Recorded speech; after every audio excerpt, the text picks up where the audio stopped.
you both. Democratic Congressman Mike Quigley serves on the House Intelligence Committee, and you now have power. You are in the majority. You control that committee's agenda, though you're not the chair. What are you going to do about the revelations that we've heard? Look, I think there's a lot of questions that have been raised recently, but none of them are a great big surprise to us. I'll say this, after watching it for over 2 years, I would tell the American public there are no coincidences.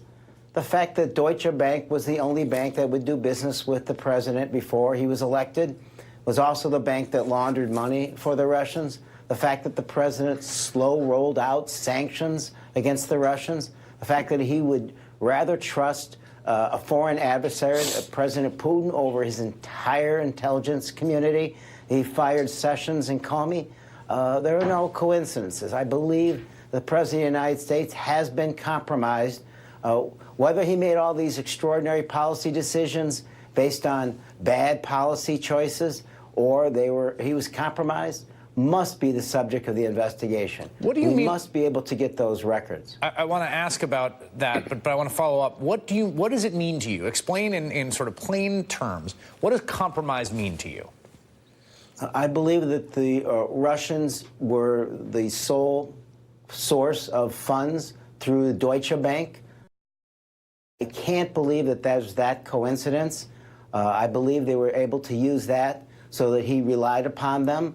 And the evidence around the corners bothers me a great deal. The fact that the Trump Tower in Moscow was something that the president lied about through the campaign, and that they were offering President Putin the penthouse suite.